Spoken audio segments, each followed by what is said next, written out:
जनक ने सीता स्वयंवर में अयोध्या नरेश दशरथ को आमंत्रण क्यों नहीं भेजा। राजा जनक के शासनकाल में एक व्यक्ति का विवाह हुआ।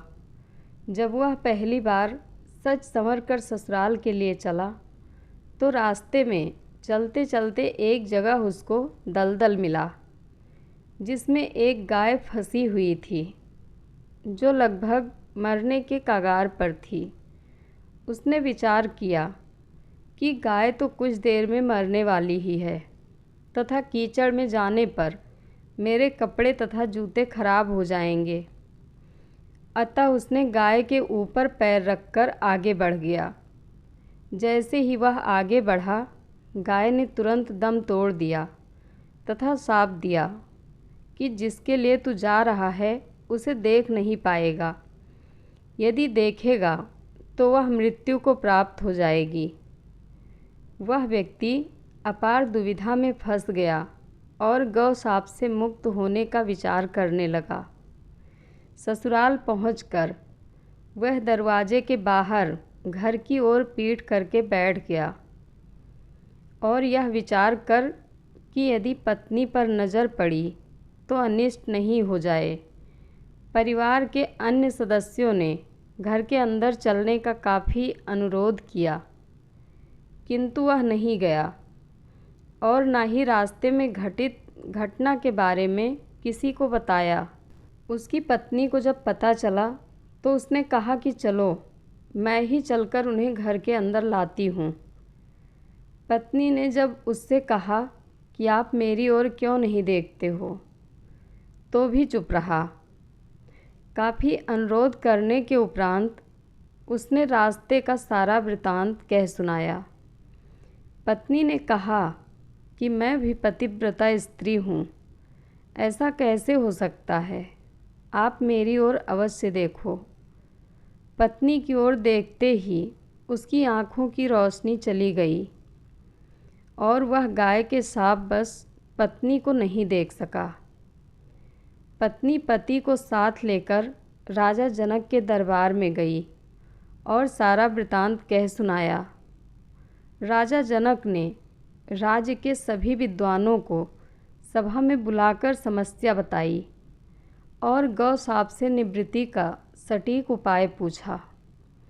सभी विद्वानों ने आपस में मंत्रणा करके एक उपाय सुझाया कि यदि कोई पतिव्रता स्त्री छलनी में गंगा जल लाकर उस जल के छींटे इस व्यक्ति की दोनों आँखों पर लगाए तो गौ शाप से मुक्ति मिल जाएगी और इसकी आँखों की रोशनी पुनः लौट सकती है।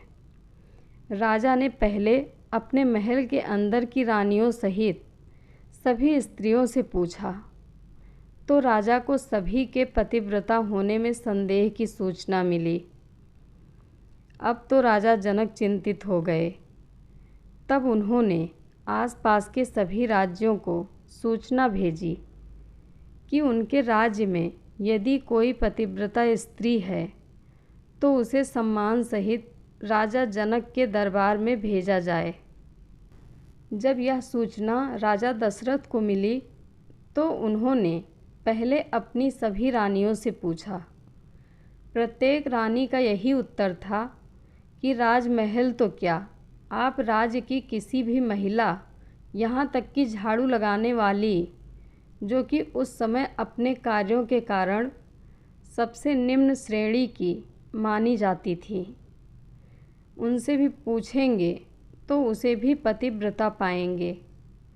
राजा दशरथ को इस समय अपने राज्य की महिलाओं पर आश्चर्य हुआ और उन्होंने राज्य की सबसे निम्न मानी जाने वाली सफाई वाली को बुलावा भेजा और उसके पतिव्रता होने के बारे में पूछा। उस महिला ने स्वीकृति में गर्दन हिला दी। तब राजा जनक ने यह दिखाने के लिए कि अयोध्या का राज्य सबसे उत्तम है, उस महिला को ही राज सम्मान के साथ जनकपुर को भेज दिया।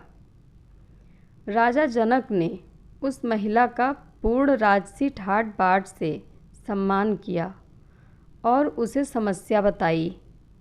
महिला ने कार्य करने की स्वीकृति दे दी। महिला छलनी लेकर गंगा के किनारे गई और प्रार्थना की कि हे गंगा माता, यदि मैं पूर्ण पतिव्रता हूँ तो गंगा जल की एक बूंद भी नीचे नहीं गिरनी चाहिए। प्रार्थना करके उसने गंगा जल को छलनी में पूरा भर लिया और पाया कि जल की एक बूंद भी नीचे नहीं गिरी।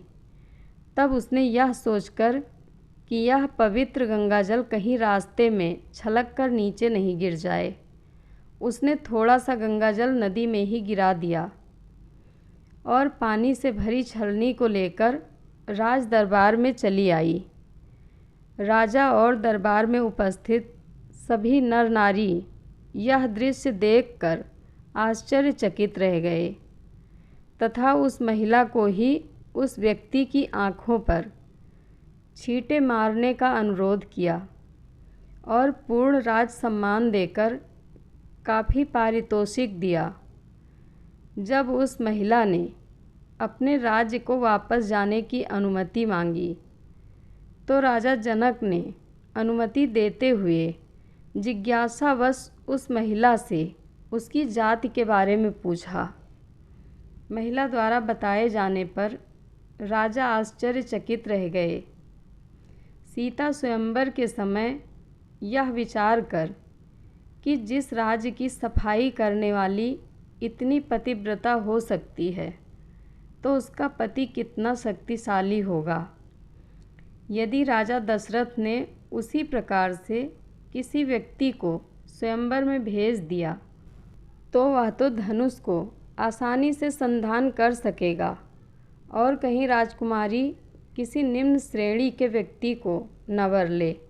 अयोध्या नरेश को राजा जनक ने निमंत्रण नहीं भेजा, किंतु विधाता की लेखनी को कौन मिटा सकता है। अयोध्या के राजकुमार वन में विचरण करते हुए अपने गुरु के साथ जनकपुर पहुंच ही गए और धनुष तोड़कर राजकुमार राम ने सीता को वर लिया। जय श्री राम। कथा अच्छी लगे तो कमेंट बॉक्स में अपनी राय ज़रूर दें। धन्यवाद।